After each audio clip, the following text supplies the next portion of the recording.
Bismillahirrahmanirrahim. Terima kasih. Bismillahirrahmanirrahim. Assalamualaikum warahmatullahi wabarakatuh. Alhamdulillahirabbil alamin. Arsala rasulahu bil huda wa dinil haq liyudhhirahu 'alad dini kullih wa kafa billahi syahida. Asyhadu an la ilaha illallah wahdahu la syarikalah wa asyhadu anna Muhammadan abduhu wa rasuluh. Allahumma shalli ala sayyidina Muhammad wa ala alihi wa ashabi ajma'in. Qala Allah ta'ala fi kitabihil karim, a'udzu billahi minasy syaithanir rajim. Inna rahmatallah qaribum minal muhsinin. Al-ayah mabadu. Ibu bapak jamaah salat subuh rahimahullah, adik-adik yang saya cintai, alhamdulillah Allah subhanahu wa ta'ala memberikan kemuliaan kepada kita. Allah memberikan begitu banyak kenikmatan kepada kita. Pagi hari ini Allah memuliakan kita. Kita bisa melaksanakan ibadah sholat subuh secara berjamaah. Kita dikumpulkan dalam tempat yang mulia bersama orang-orang mulia yang insya Allah senantiasa Allah memuliakan kita semuanya. Amin ya rabbal alamin. Salam dan salawat kita haturkan pada junjungan kita Nabi besar Muhammad sallallahu alaihi wasallam. Bapak Ibu yang dimuliakan oleh Allah Subhanahu wa taala, sehat sedoyo Bapak, Bu? Alhamdulillah. Pada kesempatan pagi hari ini, sebelumnya saya akan menanyakan, saya agak lupa materi yang bulan November kemarin, menggapai ridho Allah nopo rahmat Allah nggih? Halo? Rahmat nopo ridho? Ridho itu, kalau ridho ada tiga hal. Ridho dengan bisar'illah, biqada'illah, birizkillah. Itu nopo nggih? Betul? Halo Bapak Ibu? Saya agak lupa, biasanya saya ingat kok lupa itu. Kalau enggak adalah menggapai rahmat Allah. Di antaranya adalah inna rahmatallah qaribum minal muslimin, minal muhsinin. Allah memberikan kasih sayang, rahmat, gabungan sifat ar-Rahmannya Allah dan ar-Rahimnya Allah. Kemarin yang mana ya Bapak Ibu? Yang rahmat. Nggih. Baik. Berarti pada kesempatan kali ini yang kita bahas bersama-sama adalah tentang masalah bagaimana kita meraih ridho Allah Subhanahu wa taala. Bapak Ibu dan hadirin sekalian, perjuangan kita di dalam kehidupan ini pada saat kita beribadah mahdhah maupun beribadah secara umum, kita beraktivitas semuanya, ada satu hal yang kita cari dalam amal ibadah kita, dalam aktivitas hidup kita, yaitu bagaimana kita mendapatkan ridho Allah Subhanahu wa ta'ala. Betul Bapak Ibu? Perubahan kehidupan atau manusia melaksanakan aktivitas, sekecil apapun aktivitas, baik lewat lesan, lewat tindakan, lewat hati, lewat pikiran dan lain sebagainya, aktivitas yang dilakukan oleh manusia sendirian maupun bersama-sama, semua adalah biidnillah. Betul Bapak Ibu? Dengan seizin Allah. Kalau tidak seizin Allah, tidak mungkin aktivitas itu terlaksana. Terus nombotan Bapak Ibu, kita yakin gak dengan seperti itu? Yakin, nggih nombotan? Atas seizin Allah. Aktivitas apa saja yang dilakukan atau yang terjadi baik kita aktivitas itu mendapatkan kenikmatan maupun kita mendapatkan musibah. Ada orang hari ini nabrak pintu karena gugup keluar rumah. Pertanyaannya, itu izin Allah napa mboten? Izin Allah. Hari ini ada orang memukul temannya. Itu semua terizin Allah napa mboten? Izin Allah. Tapi pertanyaan yang kedua adalah, apakah aktivitas yang baik dan yang buruk yang dilakukan manusia itu semua mendapatkan ridho Allah atau tidak? Halo? Tentunya tidak. Walaupun mungkin itu amalnya baik mungkin lesan atau pikiran atau tindakan dia berbuat baik menolong saudaranya atau apa saja kebaikan itu, apakah semua mendapatkan ridho Allah? Halo Bapak Ibu? Tentunya tidak. Walaupun itu sholat, walaupun itu memberikan infak sedekah atau haji atau umroh atau menolong saudaranya atau apa saja yang dilakukan oleh orang, tidak semua mendapatkan ridho Allah. Ini yang baik-baik, apalagi yang buruk jelas tidak. Yang baik-baik saja belum tentu mendapatkan ridho Allah. Maka yang kita perjuangkan, kadang-kadang kita tanya, apa sebenarnya yang kita cari dalam ibadah ini? Apa yang kita cari dalam beraktivitas ini? Apa yang kita cari dalam hidup ini? Jawaban yang sering kita jawab adalah mendapatkan ridho Allah Subhanahu wa Ta'ala. Terus nomboten Bapak Ibu, sepakat nomboten niki? Nah, inilah. Maka kita berjuang amalan yang kecil dan mendapatkan ridho Allah, mulia hidup manusia. Apalagi amalannya besar, mendapatkan ridho Allah Subhanahu wa Ta'ala. Maka mari kita senantiasa berjuang, beraktivitas, beramal ibadah. Aktivitas apa saja kita berusaha bagaimana kita mendapatkan ridho Allah Subhanahu wa Ta'ala. Karena dalam hidup ini manusia beraktivitas, berbuat, mendapatkan ada dua ridho. Satu, ridho manusia, disenangi oleh manusia, dipuji oleh manusia, diterima oleh manusia amal perbuatan itu, tapi belum tentu mendapatkan ridho Allah. Betul Bapak Ibu? Ini jadi seperti itu. Walaupun manusia yang banyak, bahkan seluruh manusia dalam mungkin tempat lingkungan kita mengatakan bahwasanya itu orang baik karena telah memberikan kebaikan-kebaikan, maka masyarakat di situ senang, masyarakat di situ ridho, menerima. Itu baik, tapi apabila Allah tidak meridhoi, rugi dalam hidupnya. Terus nomboten Bapak Ibu. Jadi seperti ini.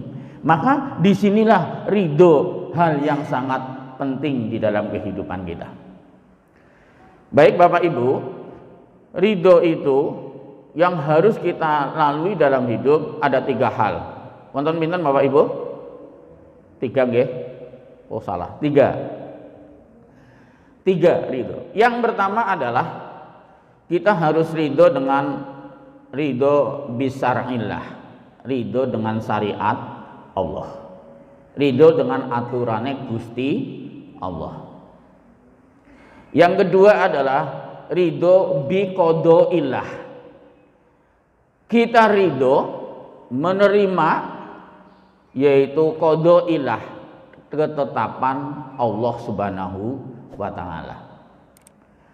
Yang terakhir, yang ketiga adalah ridho birizkillah, ridho dengan rizki Allah Subhanahu wa Ta'ala. Mari kita bahas 3 hal ini. Nun sewu, saya boleh membuka masker? Ini mandan pegawai ini mau semaput malah repot. Nun sewu nggih, dari itu jauh iki lah ya, dari itu. Semoga corona sudah nggak ada lah nggih. Amin ya robbal alamin. Kalau pakai masker kok pegang, kok semaput malah repot ya. Istri saya dikabari suaminya semaput, nah itu kan repot banget kan begitu. Yang gotong siapa nanti kan begitu. Tapi saya yakin ada yang gotong lah. Nggih gotong. Apa saya dibiarkan begitu? Kan tidak. Baik Bapak Ibu, kembali betul ini materi ini belum disampaikan nggih. Kemarin sudah rahmat Allah nggih. Ya, walaupun tidak ada rugi masalah materi diulang-ulang, tapi akan lebih baik ya kita bertambah materinya. Ridho kembali, ridho itu bukan hal yang mudah. Apalagi minta ridho Allah itu bukan hal yang mudah. Membutuhkan perjuangan. Tidak cukup hanya semangat saja. Gimana sholatnya? Loh, yang penting semangat. Baik itu, tapi rugi kalau nggak mendapatkan ridho Allah.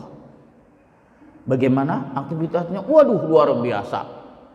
Hampir semua orang menulis tulisannya. Top, kalau nggak nulis ya jempol. Anak sing jempolnya 10 gitu.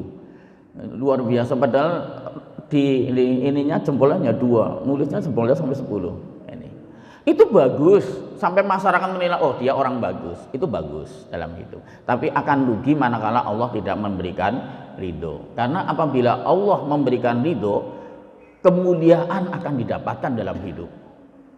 Mulia fid dunya, mulia fil akhirah. Bila Allah meridhoi kehidupan kita, kita akan selamat dalam hidupnya.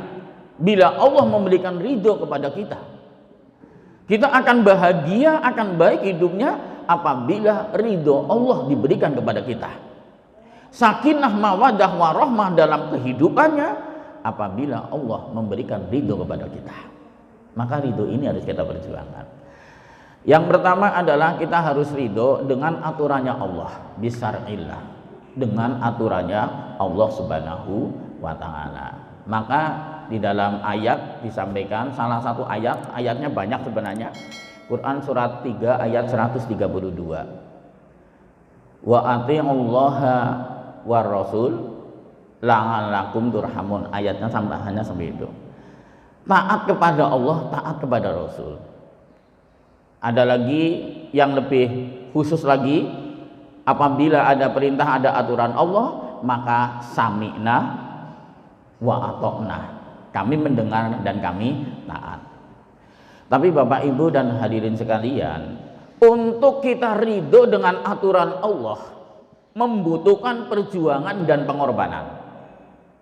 Kenapa Bapak Ibu? Membutuhkan perjuangan dan pengorbanan. Membutuhkan perjuangan, jelas. Karena kadangkala perintah Allah itu kadangkala tidak disenangi oleh kita. Betul Bapak Ibu? Halo? Ini. Dan tidak semua larangan Allah itu dibenci oleh kita. Malah kadangkala ada kebalikannya. Perintah kadangkala nggak disenangi, larangan disenangi. Bisa terjadi nomor Bapak Ibu? Bisa. Jadi seperti itu. Padahal yang harus kita manut kepada Allah Subhanahu wa Ta'ala adalah dua hal itu. Ada perintah dan ada larangan. Mohon maaf, kalau ternyata ada orang sholatnya yes, puasanya oke, tepleknya katanya oke banget, malah kan repot banget ya nomboten. Ini walaupun sholatnya oke banget gitu loh, sholatnya oke banget, puasanya yes banget kan gitu loh, tapi nginumnya kan gitu, nginumnya gitu kan setitik-titik tok gitu loh, ini juga nggak pas. Betul Bapak Ibu? Ini jadi disinilah kan gitu. Tapi sebenarnya kalau kita memahami, non sewu monggo sambil diunjuk ya, santai aja pengajiannya kan gitu. Ini kalau sambil ngantuk ya boleh lah kan begitu. Karena penceramah yang berhasil adalah yang bisa membuat pendengar tidur kan begitu. Jadi nanti kalau saya berhasil, penceramahnya adalah tanda-tandanya panjenengan tidur semuanya kan begitu. Siap tidur? Assalamualaikum, rampung pengajiannya. Baik, kembali lanjut. Jadi kalau kita pahami atau mari kita tanyakan renungan. Sebenarnya aturan Allah yang diturunkan untuk manusia ini untuk kebaikan Allah atau untuk kebaikan manusia? Halo? Untuk kebaikan siapa Bapak Ibu? Untuk kebaikan manusia. Maka dari itu, dari perintah yang kecil sampai perintah yang besar, itu apabila dilakukan oleh manusia, itu untuk memuliakan manusia. Maka dilihat, ditinjau dari segi apa saja. Dari segi kesehatan, dari segi sosial, dari segi kemasyarakatan, dari segi keimanan, dari segi keilmuan, semua perintah Allah Subhanahu wa taala itu masuk semua segi. Contoh, sholat. Dari segi keimanan luar biasa, karena sholat adalah interaksi hamba kepada Allah Subhanahu wa taala. Betul Bapak Ibu? Ingatnya seorang hamba kepada Allah Subhanahu wa taala, curhatnya seorang hamba kepada Allah Subhanahu wa taala. Dari segi kesehatan, banyak dokter dan hampir semuanya dokter mungkin mengatakan dengan sholat gerakannya yang dilakukan adalah sehat. Betul? Ini pas sekali. Ruku 90 derajat. Betul 90 derajat? Coba kalau rukunya nggak 90 derajat seperti ini, degek, kira-kira gimana? Buk cepat kesel. Kalau dengkluk banget, bayakane, betul? Disinilah Allah Subhanahu wa taala. Dan ya Allah ya Robbi, Allah itu yang menciptakan tulang belulang manusia, ruas sendi-sendi Allah Subhanahu wa taala. Maka pas sekali dari segi sholat. Ada orang yang bisa nun sewu, mau sujud, kuatnya tangannya dulu. Betul? Boleh nggak kira-kira tangannya dulu? Boleh. Karena kuatnya tangannya dulu. Tapi ada yang kuatnya apanya itu? Dengkulnya dulu. Apa itu? Betul ya ini ya? Dengkulnya dulu. Boleh nggak kira-kira? Boleh. Mau tangannya dulu boleh, mau dengkulnya boleh. Yang masalah kan kalau kepalanya dulu. Coba kira-kira, sujud kepalanya dulu, apa yang terjadi? Ya salto jungkir balik kan begitu. Mulanya di situ ada dua hal. Kalau nggak tangannya, dengkulnya dulu itu boleh, dua-duanya boleh. Mau tangannya dulu, boleh, dengkulnya dulu boleh. Itu tergantung manusianya. Apalagi kalau sudah kesepuhan, apa maning serepetan dan lain sebagainya. Ini contoh. Dari segi sosial kemasyarakatan, ini sungguh luar biasa. Ini sholat atau yang lain, perintah yang lain, dari perintah yang kecil dan sampai yang perintah yang besar. Karena apa? Kembali untuk kemuliaan, kebahagiaan manusia. Maka seluruh perintah Allah yang diatur oleh Allah Subhanahu wa taala untuk manusia, semua untuk kebaikan manusia. Dari segi apa saja ini masuk. Betul Bapak Ibu? Jadi seperti itu.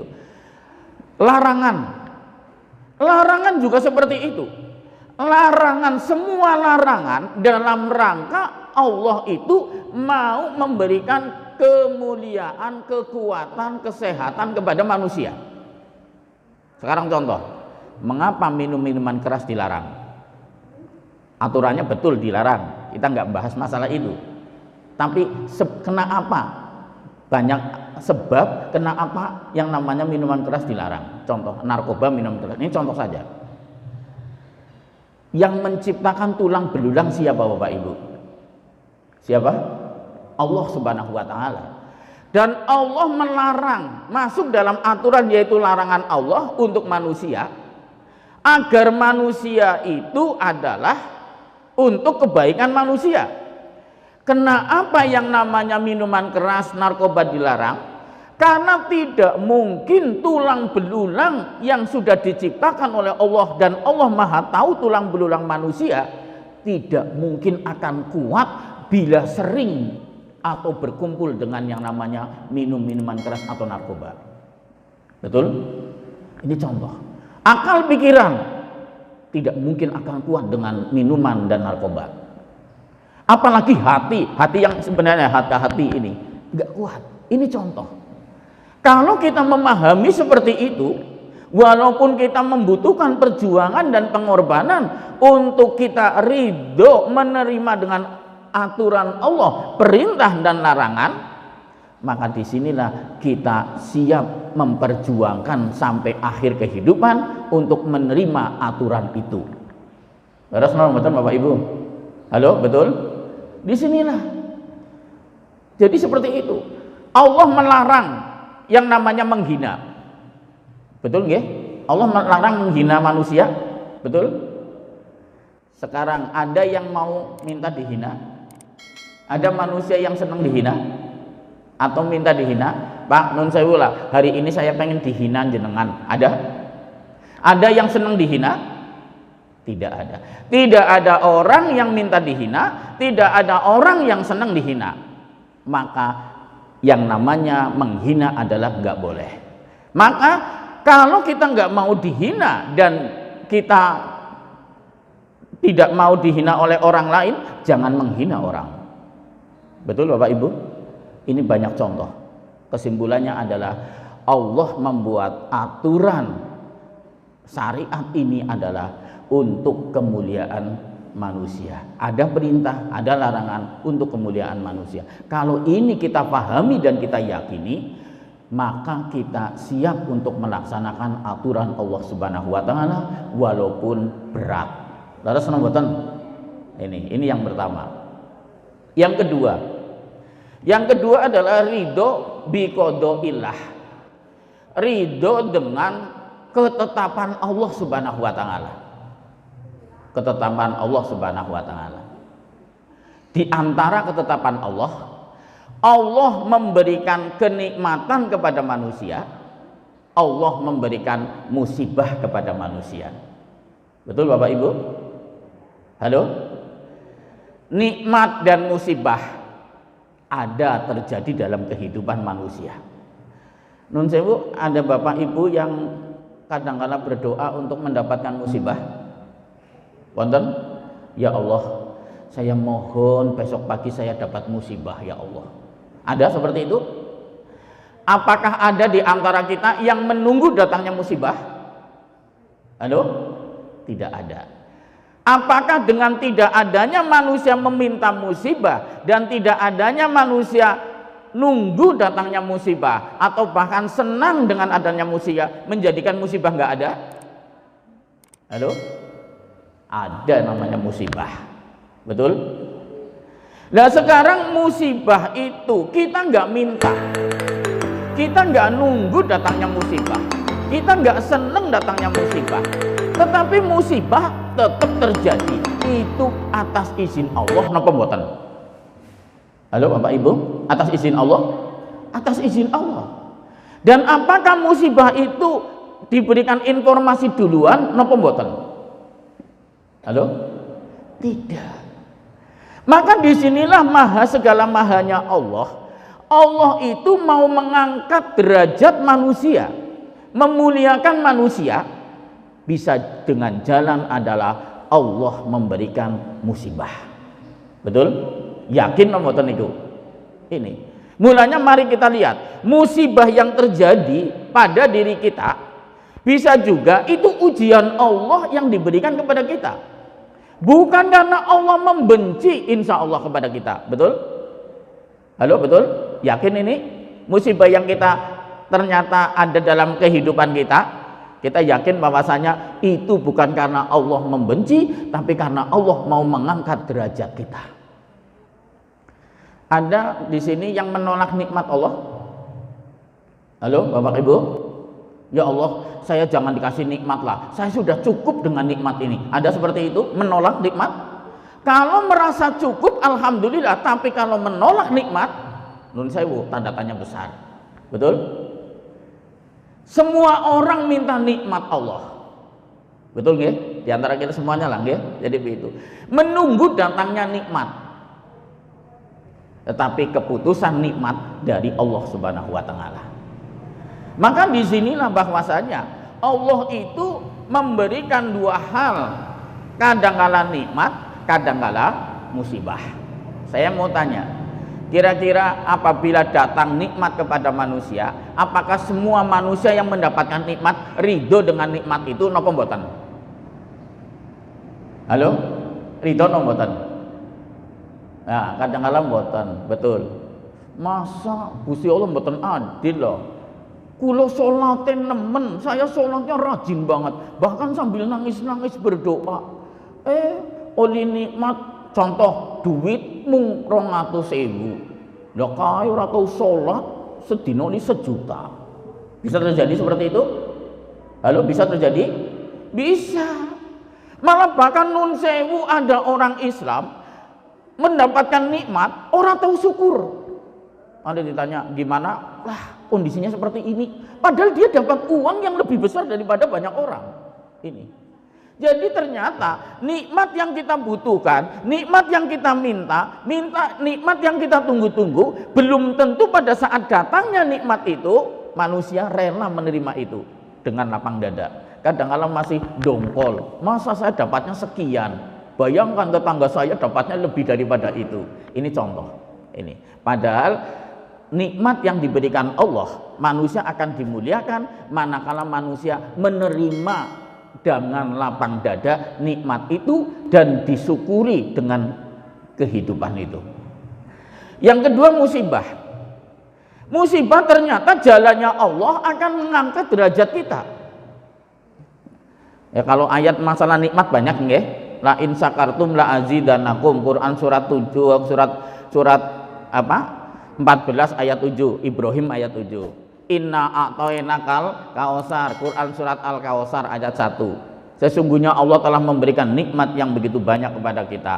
Maka fasolli li rabbika wanhar, maka syukurlah dengan sholat dan pengorbanan untuk Allah Subhanahu wa taala dan yang lain.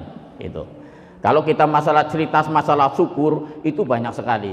Tapi kebetulan materi kita tidak khusus masalah itu. Jadi cukup hanya itu. Masalah musibah. Di dalam Quran surat 2 ayat 156. Quran surat apa Bapak Ibu? 2 ayat 156. Allah memberikan kalimat indahnya surat ini. A'udzubillahi minasyaitonirrajim. Alladzina idza asobathum musibah qalu inna lillahi wa inna ilaihi raji'un. Apabila ada musibah, maka kita ridho menerima itu walaupun berat, dan ridhonya kita menyampaikan, mengembalikan kepada Allah. Qalu inna lillahi wa inna ilaihi raji'un. Karena dari Allah dan kembali kepada Allah. Dan ternyata bagi kita sebagai seorang yang beriman, musibah yang ada dalam kehidupan kita itu ternyata jalannya Allah mencintai kita. Jalannya Allah mau mengangkat derajat kepada kita. Jalannya Allah mau memberikan kebaikan kepada kita. Tetapi ternyata nggak mudah. Karena pelajaran datang itu setelah ada pelajaran. Contoh, ini contoh aja. Contoh. Ini contohnya sering ya. Ini saya nggak tahu sudah pernah memberikan contoh atau belum. Yang kemarin ya saya ingat nyampaikan lagi lah. Ada seorang sudah siap nikah. Masih ingat ceritanya? Pemuda sudah siap nikah, uangnya sudah, kerjanya sudah oke, orang tuanya sudah setuju. Ternyata belum mendapatkan jodoh-jodoh. Berdoa ibadahnya baik-baik. Malam-malam berdoa, ya Allah, saya pengen nikah, maka berilah jodoh yang solihah. Nun sewu, pagi, kemudian setelah pagi keluar rumah dikejar anjing, digigit anjing malah.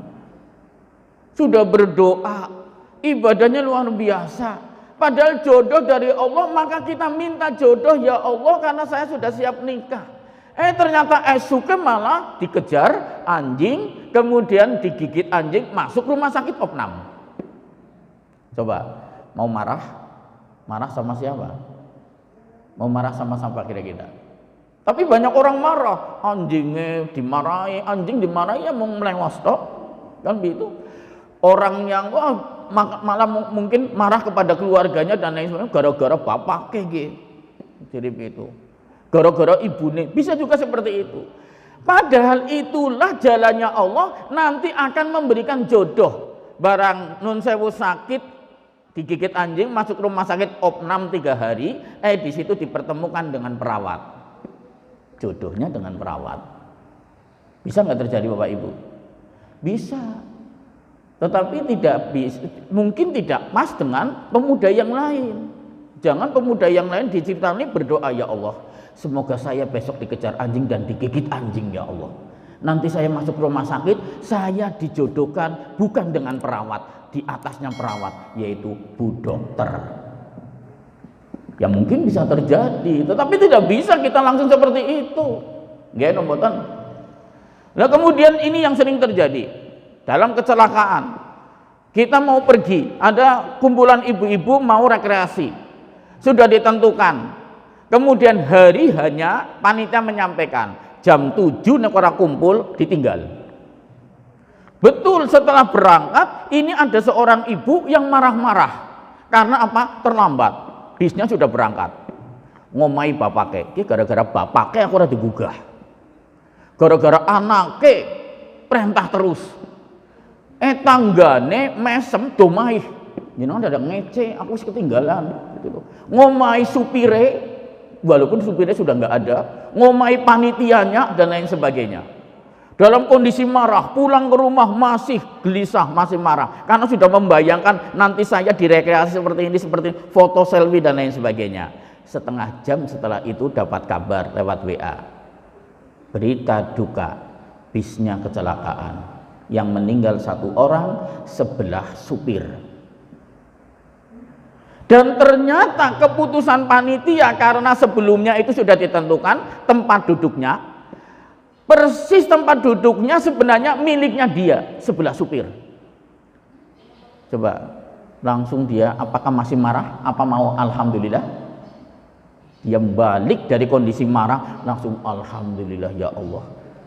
Sebenarnya saya mati gitu loh. Tapi alhamdulillah Allah melindungi, jadi saya terlambat, gitu kan? Jadi seperti itu. Bilang sama suaminya, minta maaf ya suamiku, gitu kan? Tadi sudah marah-marah. Padahal itu skenario Allah Subhanahu wa taala, untuk ini dia selamat. Coba bayangkan kalau nggak terlambat dia ikut, yang meninggal siapa? Halo Bapak Ibu? Dia, karena panitia sudah menentukan tempat duduk sebelah supir dia. Bahkan mungkin sudah diundi. Ini yang sering terjadi. Maka ternyata yang namanya musibah ini, itu jalannya Allah akan memuliakan, melindungi manusia. Hanya kadang-kala manusia itu nggak siap. Yang pertama adalah marah.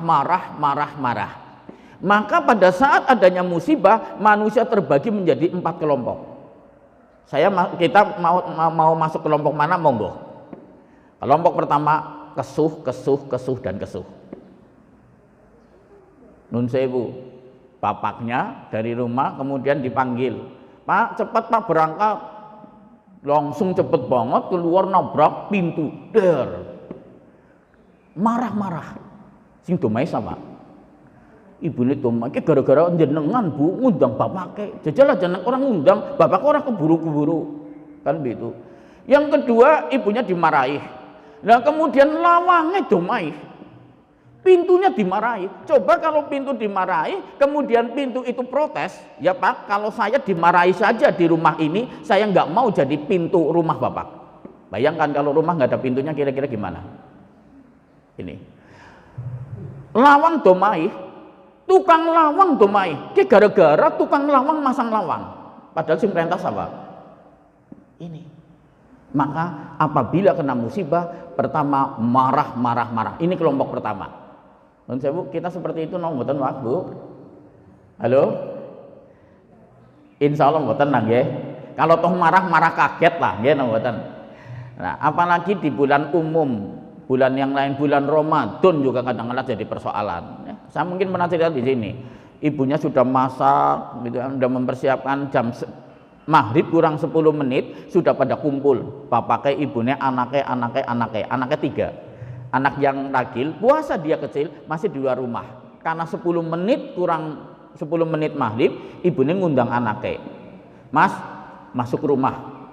Melayu banter banget, nabrak meja, utah kabeh. Halo? Saya mau tanya ibu-ibu. Bu, kalau terjadi seperti ini, kira-kira ibu tanggapannya gimana? Marah, kesuh, kecewa, gila, atau senyum dengan sabar? Halo Bu? Jawaban pada dalam hati. Saya tanya pas pengajian ibu-ibu langsung, ya ora bisa, kesuh, masa kesel-kesel kok. Kan begitu. Udah marah mau sama siapa? Marah sama anaknya protes. Gak bisa bu, saya jangan dimarahi. Ini kenapa saya lari, nabrak meja? Karena ibu manggil saya. Coba kalau ibu nggak manggil saya masih di luar rumah, ini meja nggak muntah. Bapak melu-melu, orang bisa gara-gara kamu. Anaknya protes, tidak pak, coba kalau tadi ibu nggak manggil, bapaknya keluar saja, bopong saya masuk rumah, ini nggak menabrak meja. Bisa pak terjadi begitu?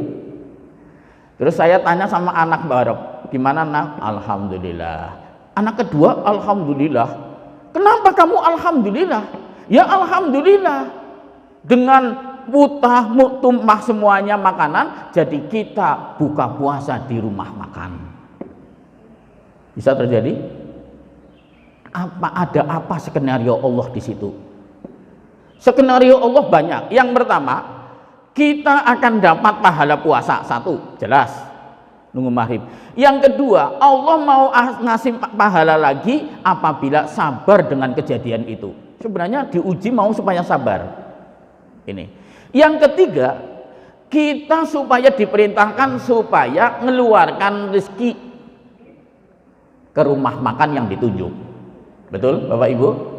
Ini yang terjadi. Tapi yang terjadi apa? Marah-marah. Pertanyaannya, dengan marah apakah bisa selesai? Tidak. Dengan marah-marah yang begitu memuncak, apa yang kita dapatkan? Bisa juga puasanya akan dapat pahala, hilang pahalanya. Bisa terjadi? Disinilah kejadian. Apakah kejadian itu diinformasikan duluan? Tidak. Kalau diinformasikan gampang bu, Pak Nun Sewu, ini mau ada ujian dari Allah. Ini malaikat mau WA. Ujiannya nopo? Ngenjang di maghrib kurang 10 menit, nanti anak panjenengan itu diundang oleh jenengan, kemudian lari nabrak meja dan tumpah semuanya. Lah kalau ada informasi itu sih gampang. Ibu jangan manggil, bapak saja yang bopong. Yang kedua, nak jangan di luar rumah, ini melakukan pelan-pelan. Disinilah yang terjadi. Banyak kisah-kisah yang terjadi dalam hidup ini adanya musibah marah. Saya mungkin sudah cerita di sini. Kenapa sering saya cerita? Karena ini kehidupan. Ada seorang ibu dengan senangnya cerita ngendrim. Tahu ngendrim nama buatan Bapak Ibu? Ngeracun, yang namanya ngeracun kucing. Gara-garanya apa? Dia cerita, saya baru ngeracun kucing. Kenapa bu? Bayangkan gimana saya nggak capek, nggak kesel, nggak marah. Saya baru goreng ikan, kemudian saya lupa ditaruh meja, tidak ditutupi. Barang saya mau makan dengan bapak dan lain sebagainya, ternyata ikan sudah habis oleh kucing. Mau marah? Marah siapa? Kepada siapa? Mau marahnya dengan siapa? Marah sama kucing? Yang salah siapa kira-kira? Apakah kucingnya? Halo Pak? Coba bayangkan kalau ibu nggak goreng ikan, gorengnya daging, ditaruh meja, apakah kucing tertarik dengan daging? Yang salah siapa? Kalau kita menyalahkan nggak akan selesai. Ini gara-gara bakul ayam. Ini karena bakul ayam dan aku tuku, nyalakan bakul ayam, nyalakan bapaknya, nyalakan dan lain sebagainya, nggak selesai. Padahal di situ ada yang namanya kita supaya berbagai macam hal. Yang kedua, dengan musibah orang sabar. Ya ayyuhalladzina amanu sta'inu bisobri wassalah, innallaha ma'as sabirin. Walladzina wassobiruna warobituna dan lain sebagainya. Quran surat 3 ayat 200. Di situ supaya kita sabar. Dengan sabar, innallaha ma'as sabirin. Walaupun butuh proses dalam kesabaran ini. Nah kemudian yang ketiga, ini lebih tinggi lagi, ridho. Karena sabar belum tentu ridho. Bu, sabar ya bu, panjang itu sudah takdir bapaknya dipanggil. Saya sih sabar, tapi kan, wah kalimat itu dan lain sebagainya. Buktinya, maka yang namanya sabar, posisi yang kedua, yang ketiga adalah ridho. Yang tinggi lagi, ini luar biasa, manusia langka. Semoga kita menjadi manusia langka. Ada musibah, bersyukur.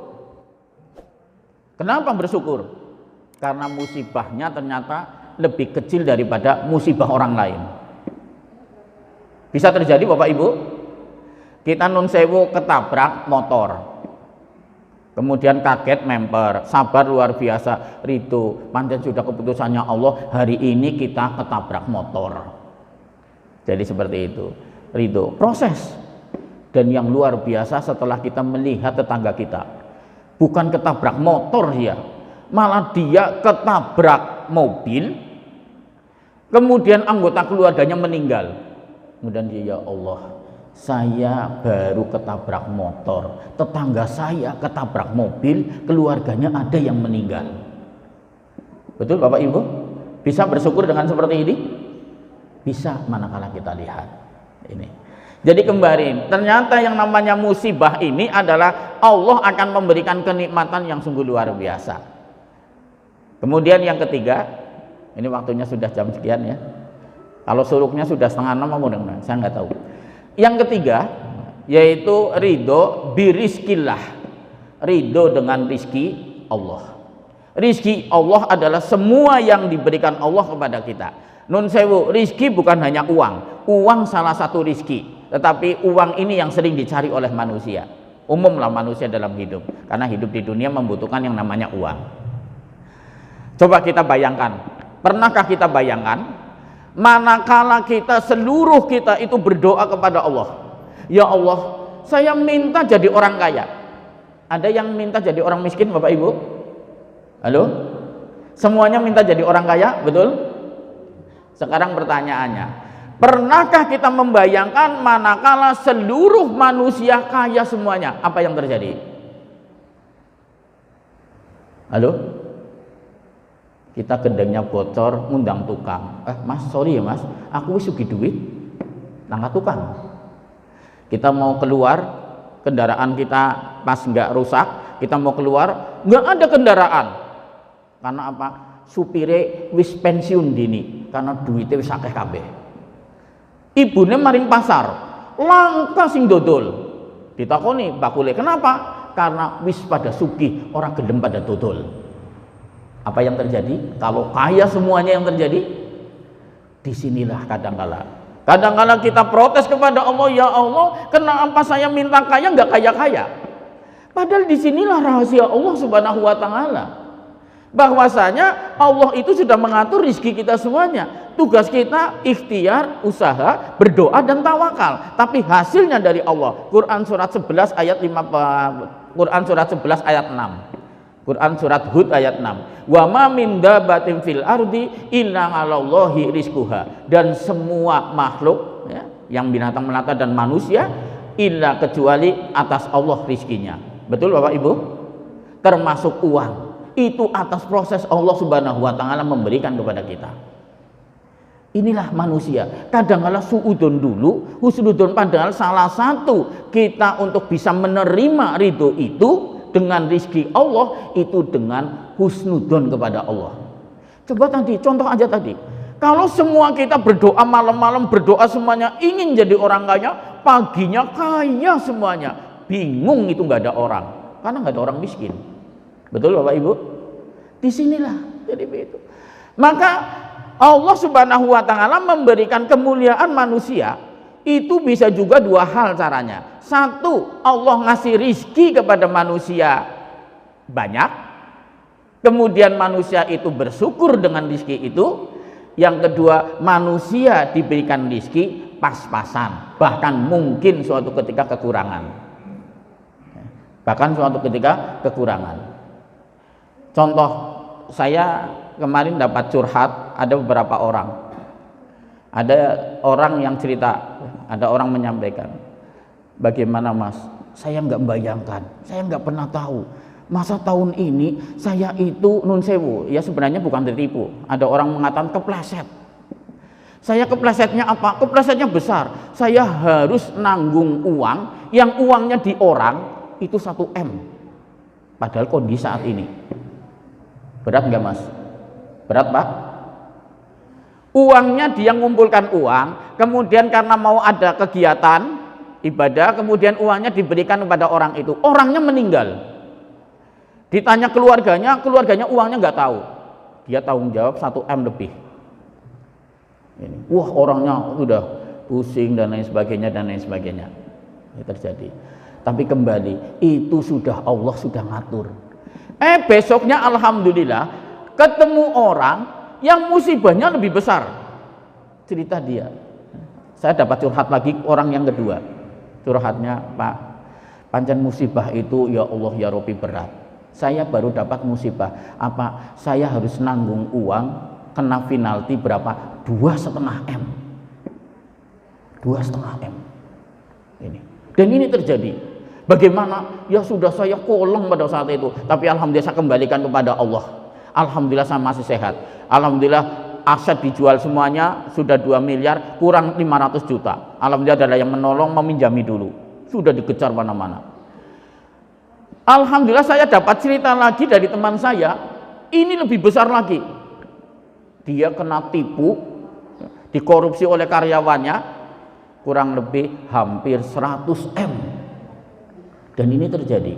Jadi kalau yang dua ini saya langsung tahu, ya. Kalau yang ketiga ini saya hanya dikirimi video dan itu teman-teman dan orangnya juga sudah diskusi. Jadi begitu. Ini. Jadi disinilah ternyata. Itulah. Apabila kita melihat yang di atas kita, insya Allah kita, ya Allah, ternyata yang lebih daripada itu lebih banyak daripada saya. Ini yang terjadi. Betul Bapak Ibu? Bisa juga ada yang kejadian mungkin ya 100 atau 2 juta dan begitu. Maka yang harus kita pikirkan sekarang contoh, saya pernah menggambarkan begini. Ada orang punya 20 juta, ada orang punya 200 juta, halal semuanya. Tapi bisa tenang memiliki 20 juta daripada 200 juta. Karena apa? Nun sewu. Sekarang tenang mana antara 20 juta dengan 200 juta? Kita punya uang 30 juta. 10 juta untuk belanja. Tinggal berapa Bapak Ibu? 20 juta. Sedangkan orang ini punya 300 juta, hilang 1 juta, masih 200 juta. Pertanyaannya, tenang mana antara yang 20 juta dengan 200 juta? Halo, Pak? Tenang mana kira-kira? 20 juta dengan 200 juta tenang mana? Banyaknya banyak mana? 200 juta. Tapi belum tentu dengan 200 juta lebih tenang dengan 20 juta. Saya tanya, mengapa 20 juta lebih tenang? Ya tenang, orang mikir sing hilang 100 juta. Padahal masih punya uang 200 juta.